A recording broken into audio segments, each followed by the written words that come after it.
বাংলা, স্বাধীন করো, স্বাধীন করো বাংলাদেশ, বাংলাদেশ, বীর বাঙালির অস্ত্র ধরো। বাংলাদেশ স্বাধীন করো।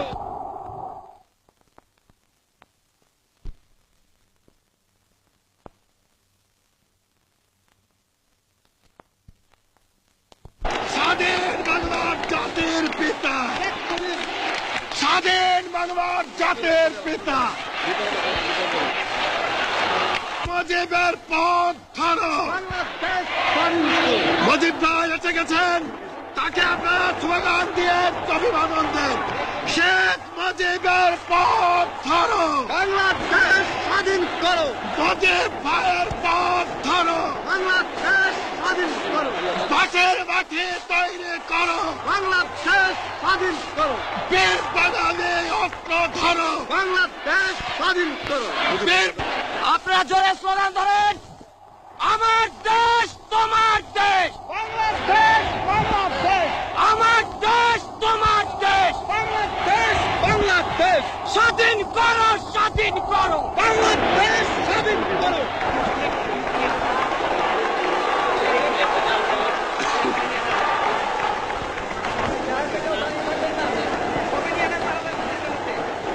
ভাইরা আমার, আজ দুঃখ ভারাক্রান্ত মন নিয়ে আপনাদের সামনে হাজির হয়েছি। আপনারা সবই জানেন এবং বোঝেন, আমরা আমাদের জীবন দিয়ে চেষ্টা করেছি, কিন্তু দুঃখের বিষয়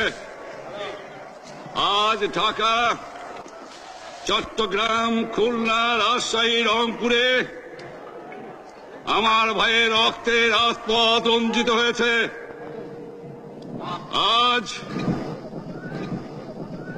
বাংলার মানুষ মুক্তি চায়, বাংলার মানুষ বাঁচতে চায়, বাংলার মানুষ তারা আজ তার অধিকার চায়।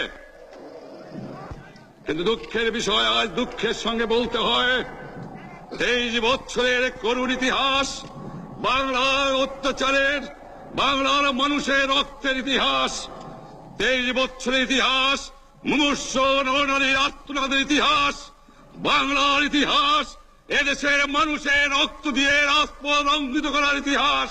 1952 সালে রক্ত দিয়েছি, 1954 সালে নির্বাচনে জয়লাভ করেও আমরা গদিতে বসতে পারি নাই। 1958 সালে আইয়ুব খান মার্শাল ল জারি করে 10 বছর পর্যন্ত আমাদের গোলাম করে রেখেছে। 1967 সালে 6 দফার আন্দোলনে 7ই জুনে আমার ছেলেদের গুলি করে হত্যা করা হয়েছে। 1969 আন্দোলনে আইয়ুব খানের পতন হওয়ার পরে যখন ইয়াহিয়া খান সাহেব সরকার নিলেন, তিনি বললেন দেশে শাসনতন্ত্র দেবেন, গণতন্ত্র দেবেন, আমরা মেনে নিলাম। তারপরে অনেক ইতিহাস হয়ে গেল, নির্বাচন হলো। আপনারা জানেন দোষ কি আমাদের? আজকে আমি প্রেসিডেন্ট ইয়াহিয়া খান সাহেবের সঙ্গে দেখা করেছি, আপনারা জানেন, আলাপ আলোচনা করেছি। আমি শুধু বাংলার নয়, পাকিস্তানের মেজরিটি পার্টির নেতা হিসাবে তাকে অনুরোধ করলাম 15 ফেব্রুয়ারি তারিখে আপনি জাতীয় পরিষদের অধিবেশন দেন। তিনি আমার কথা রাখলেন না, তিনি রাখলেন ভুট্টো সাহেবের কথা। তিনি বললেন প্রথম সপ্তাহে মাসে হবে, তিনি মানে নিলেন। আমরা বললাম ঠিক আছে, আমরা অ্যাসেম্বলিতে বসবো, আমরা আলোচনা করব। আমি বললাম বক্তৃতার মধ্যে, অ্যাসেম্বলির মধ্যে আলোচনা করব। এমনকি আমি এ পর্যন্ত বললাম, যদি কেউ ন্যায্য কথা বলে, আমরা সংখ্যায় বেশি হলেও একজন যদিও সে হয়, তার ন্যায্য কথা আমরা মেনে নেব। আসুন বসি, আমরা আলাপ করে শাসনতন্ত্র তৈরি করি। তিনি বললেন পশ্চিম পাকিস্তানের মেম্বাররা যদি এখানে আসে, তাহলে কসাইখানা হবে অ্যাসেম্বলি। যদি কেউ অ্যাসেম্বলিতে আসে, তাহলে পেশোয়ার থেকে করাচি পর্যন্ত দোকান জোর করে বন্ধ করা হবে। তারপরেও যদি কেউ আসে, তাকে সন্ন্যাসার করা হবে। আমি বললাম অ্যাসেম্বলি চলবে। তারপরে হঠাৎ 1 তারিখে অ্যাসেম্বলি বন্ধ করে দেওয়া হলো। কি পেলাম আমরা? যে আমার পয়সা দিয়ে অস্ত্র কিনেছি বহিঃশত্রু আক্রমণ থেকে দেশকে রক্ষা করার জন্য, আজ সেই অস্ত্র ব্যবহার হচ্ছে আমার দেশের গরিব দুঃখিনী অস্ত্র মানুষের বিরুদ্ধে। তার বুকের উপরে হচ্ছে গুলি। আমরা পাকিস্তানের সংখ্যাগুরু, আমরা বাঙালিরা যখনই ক্ষমতায় যাওয়ার চেষ্টা করেছি, যখনই এদেশের মালিক হবার চেষ্টা করেছি, তখনই তারা আমাদের উপর ঝাঁপিয়ে পড়েছেন। তারা আমাদের ভাই। আমি বলেছি তাদের কাছে এই কথা যে আপনারা কেন আপনার ভাইয়ের বুকে গুলি মারবেন? আপনাদের রাখা হয়েছে যদি বহিঃশত্রু আক্রমণ করে তার থেকে দেশকে রক্ষা করার জন্য। তারপরে উনি বললেন যে আমার নামে বলেছেন, আমি নাকি বলে স্বীকার করেছি যে 10 তারিখে রাউন্ড টেবল কনফারেন্স হবে। আমি উনাকে একথা বলে দেবার চাই, আমি তাকে তা বলি নাই। টেলিফোনে আমার সঙ্গে তার কথা হয়। তাকে আমি বলেছিলাম, জনাব ইয়াহিয়া খান সাহেব, আপনি পাকিস্তানের প্রেসিডেন্ট, দেখে যান, ঢাকায় আসেন কিভাবে আমার গরিবের উপরে, আমার বাংলার মানুষের বুকের উপরে গুলি করা হয়েছে, কি করে আমার মায়ের কোল খালি করা হয়েছে, কি করে মানুষকে হত্যা করা হয়েছে। আপনি আসুন, দেখুন, বিচার করুন, তারপরে আপনি ঠিক করুন। আমি এই কথা বলেছিলাম। হঠাৎ আমার সঙ্গে পরামর্শ না করে বা আমাদের সঙ্গে আলোচনা না করে 5 ঘন্টা গোপনে বৈঠক করে যে বক্তৃতা তিনি করেছেন এবং যে বক্তৃতা করে অ্যাসেম্বলি করেছেন, সমস্ত দোষ তিনি আমার উপরে দিয়েছেন, বাংলার মানুষের উপরে দিয়েছেন।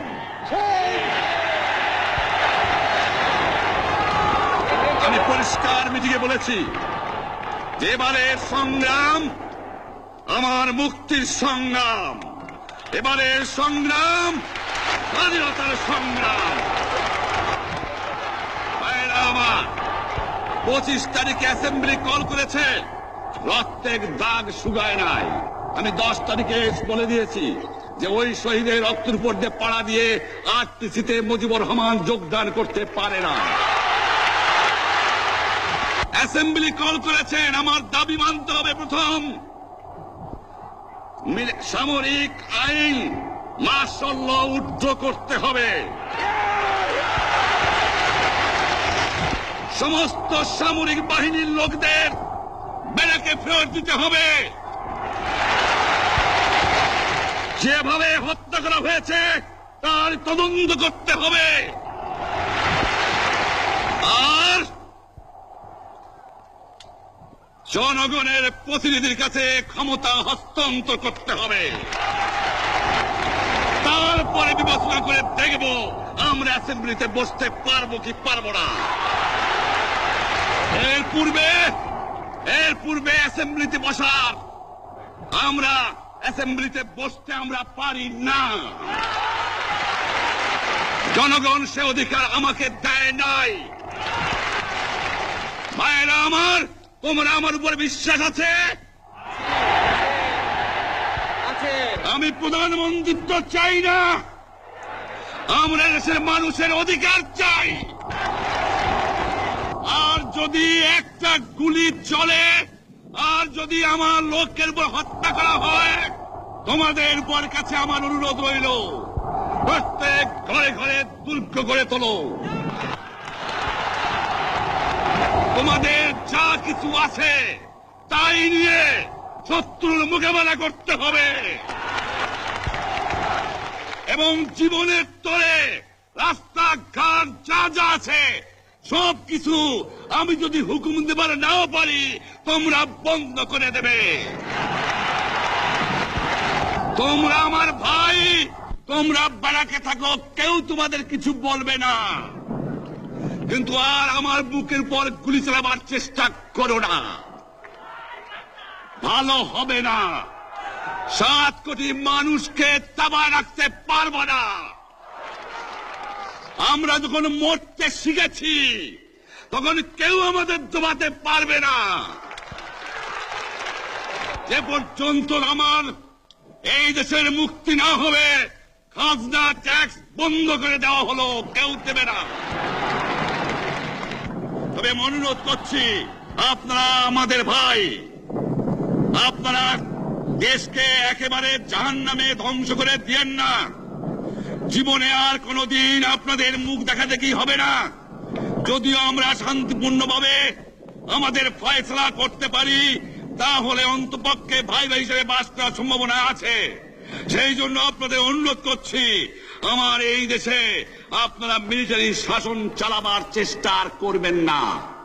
দ্বিতীয় কথা, প্রত্যেক গ্রামে, প্রত্যেক মহল্লায়, প্রত্যেক ইউনিয়নে, প্রত্যেক সাব ডিভিশনে আওয়ামী লীগের নেতৃত্বে সংগ্রাম পরিষদ গড়ে তোলো এবং তোমাদের যা কিছু আছে তাই নিয়ে প্রস্তুত থাকো। মনে রাখবা, রক্ত যখন দিয়েছি, রক্ত আরো দেব। এই দেশের মানুষকে মুক্ত করে ছাড়বো ইনশাআল্লাহ। এবারে সংগ্রাম আমাদের মুক্তির সংগ্রাম। এবারে সংগ্রাম স্বাধীনতার সংগ্রাম। আপনারা আমার উপরে বিশ্বাস নিশ্চয়ই রাখেন। জীবনে আমার রক্তের বিনিময়েও আপনাদের সঙ্গে বেইমানি করি নাই। প্রধানমন্ত্রিত্ব দিয়ে আমাকে নিতে পারে নাই, ফাঁসি কাস্টে আসামি দিয়ে আমাকে নিতে পারে নাই। যে রক্ত দিয়ে আপনারা আমার একদিন জেলের থেকে বার করে নিয়ে এসেছিলেন, এই রেসকোর্স ময়দানে আমি বলেছিলাম আমার রক্ত দিয়ে আমি রক্তে যে শোধ করবো, মনে আছে? আমি রক্ত তোমার জন্য প্রস্তুত। আমাদের মিটিং এইখানেই শেষ। আসসালামু আলাইকুম। জয় বাংলা।